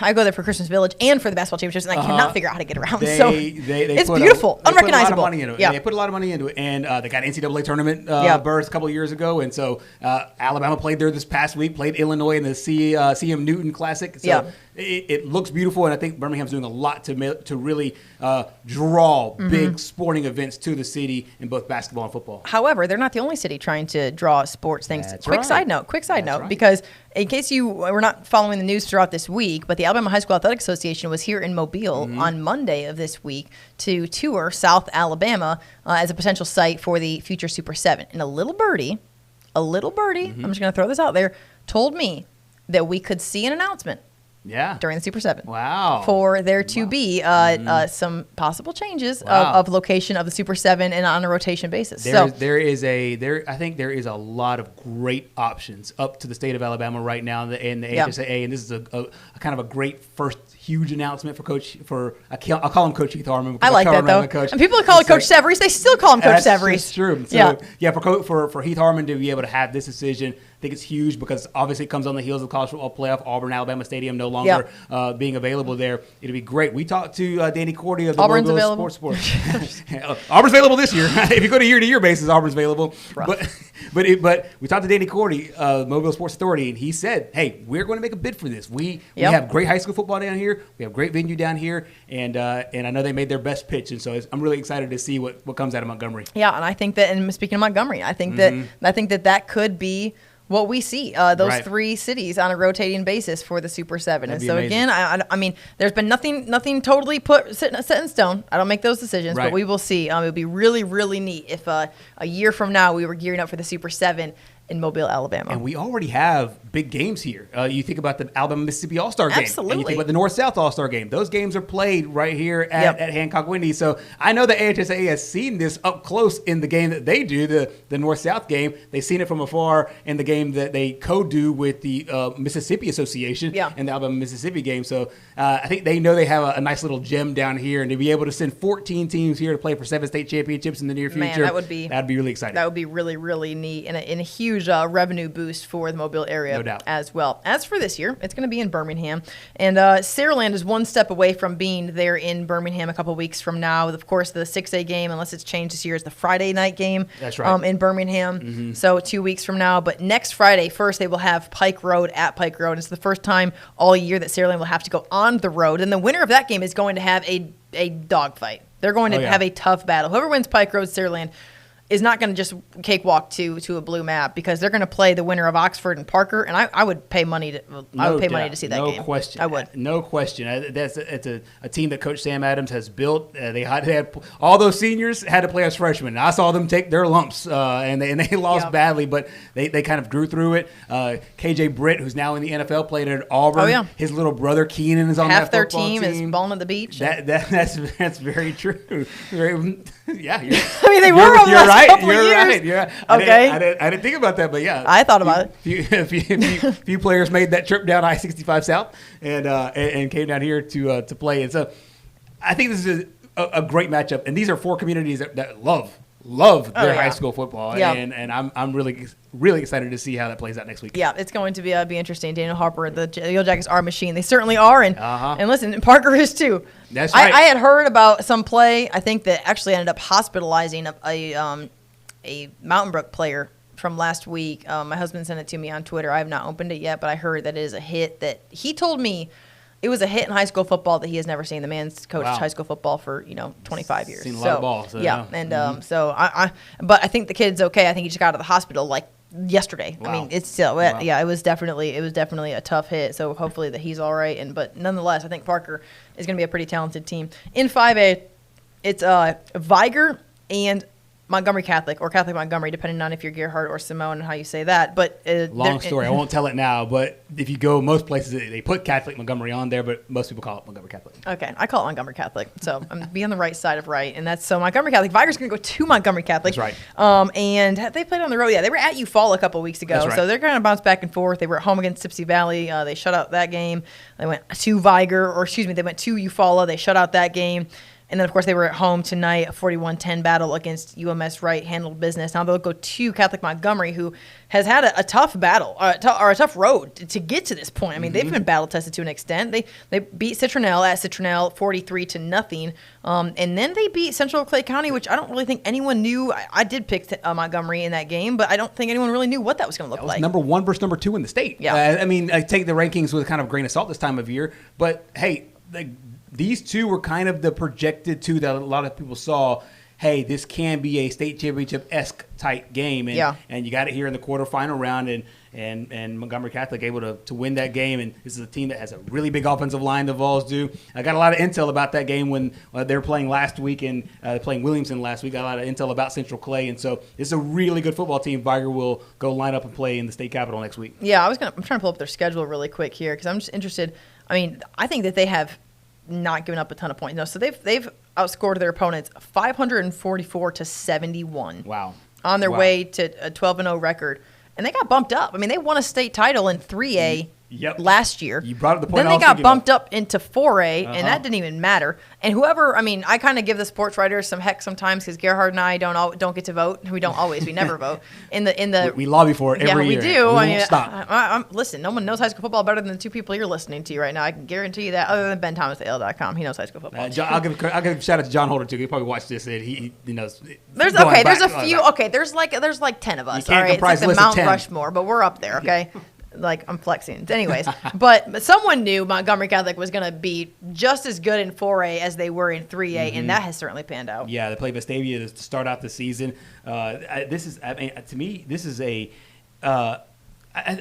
me, when you bump up, and we talked about teams that bump down and you bump up, that was they had the wrong schedule up. They didn't play them, but obviously we talked about the Sierra Lane game that never ended up happening. But when you bump up, there's a mentality. There's a mentality that goes into, oh, now we're playing against these big boys, and I think that the Knights thought, hey, you know what, we're just going to be us, and so far so good for. And this was like one of their closest battles. I mean, definitely their closest in-state battle. I mean, Pensacola Catholic, they played them tight in a two touchdown game there, but everyone else has been, 65-0, 63-0. I mean, that's crazy. Like, I mean, and at that point, it's not like they're playing their dudes for 4 quarters. I mean, they have their second, third string, and they're putting up 40, 60-some points.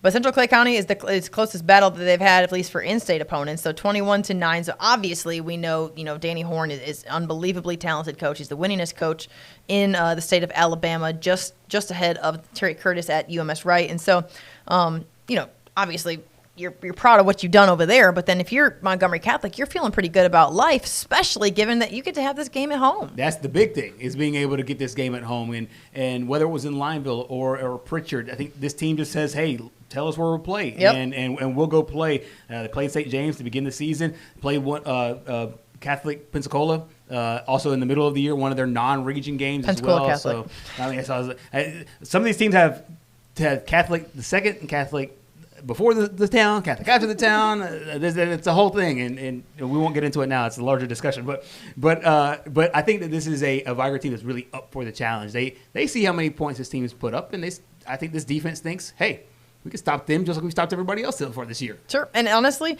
this is a team that is not going anywhere because about every single one of their star players is a junior or a sophomore. And so get used to talking about the Knights because they're really, really good. I think they're here to stay. And they might not be here to stay in Class 5A because if they make a deep run this year and deep run next year, guess where they're bumping up?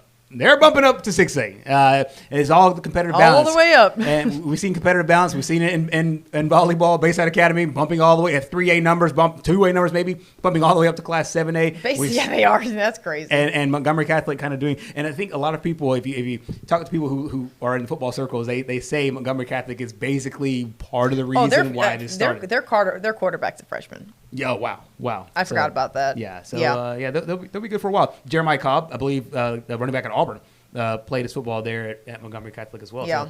So this is a talented, very, very talented group that'll be looking to knock off Viger. But you know what? The Wolves, they have made their presence known in every playoff game so far, and I know the Knights, when they watch that film, it'll jump out. Well, it's going to be two programs that are very confident and feel very good about where they are right now. Mm-hmm. Both of their head coaches are very confident guys who are proud of what they've built, what they've put together over there at those individual schools. And so, man, we're going to see some people getting after it next Friday. I'm trying to keep it PG, but we're going to see some people getting after it. You talk about coaches. There's something interesting in this game that I don't know how many times we were able to see this. The last time both coaches coached a full season, they ended the year with the blue map in their hand. Kirk Johnson last year in Class 4A won the 4A state championship. Oh, really? Last time John McKenzie coached at Viger, I'll put that caveat on there. The last time John McKenzie coached at Viger, 2021. Sure. He had the blue map of the state championship. So it's kind of an interesting dynamic going into the season. Yes, it certainly is. Man, I can't wait for that game. It's going to be a great one. Again, it'll be at Montgomery Catholic. And so Of course, that's in 5A and then in 4A, like we talked about a little bit ago. A little bit of a treat for us here along the Gulf Coast as the Jackson Aggies will welcome in T.R. Miller. Don't want to be a drum here, but because we talked about them at length, and I know Pat is probably wondering when I'm going to end this show since it's almost 1 a.m. But listen, man, we appreciate y'all hanging in here and listening all night. It's been so much fun to obviously recap the quarterfinals as we go into the semifinals, but it's going to be a fun one next week in Jackson. I really wish that I could be there. I'm going to be at Magic Kingdom, but it would be nice to be in Jackson, Alabama, watching this game too. No question. I think that's Mickey, Landon Duckworth throwing a football. I mean, it's similar. My son might not think that it's similar. I would love to watch that game. You got Daffy Duck and you got Duckworth on the same weekend. Yes. You have Daffy Duck on Duck. your phone. Who's Daffy? I mean, it's Daffy Donald. Donald and Daisy. Duck. Wow, yeah, I gotta re-up on my Disney characters. My God, it's been a minute, and she's made a couple of old references. I think there is a Daffy Duck, but if there is, Daffy. He's not a Disney family. Yeah. Who's Daffy Duck? I thought Daffy Duck was part of the Looney Tunes. Oh, I'm sorry. So there is a Daffy Duck, but no, I was right about like the character. Space Jam. Wrong. You're dating yourself. I have this entire season. Every day. So no. So I was right about the character, wrong about the franchise. He's not a Disney franchise guy. No. But there is a Duck in the Disney franchise, and I was trying to make a Duck to Duck connection. Donald Duck, failed Landon miserably. Duckworth. Yeah, love it. I love it. You're the worst. So, anyways, that's going to be a great game. And then the other side, we haven't talked about this, but Cherokee County and West Morgan. Yeah, that's a big one. Gerhard, it's your turn to talk, because I don't know much about You might remember, not that long. Well, actually, Cherokee County, that's the best. It's been that long. It's been that long ago. But Cody Blanchard on the way to Mr. Football. And Cody, you're old, dog. You're old. Hey. Gerhard's trying to give you your flowers, but it's been a minute. It has been a minute. He's already in the Cherokee County Hall of Fame. I mean, he's already coached. I mean, my husband hired him as an assistant at Gadsden City, and that was 2 jobs ago. Well, anyways. And he's been in his current job for 4 years. His last job at 2 for 2, so that was at least 6 years ago that Cody was his assistant coach. My larger point would be that is not a new state championship game. These two teams played a long time ago. I am looking this up. Long time ago. I think that was 2010, 2009, somewhere in there.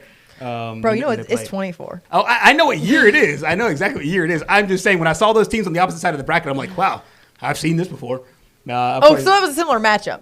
That's what I'm saying. Yeah. I'm sorry. I'm sorry, man. That's what I see. She's so quick to jump to the old jokes. You can't even get my whole point across. I thought you were just saying Cherokee County being in the game, dog. I didn't realize. State championship game not that long. I'm sorry. Not that long ago. Finish your parallel. I'm sorry. That's on me. I interrupted you.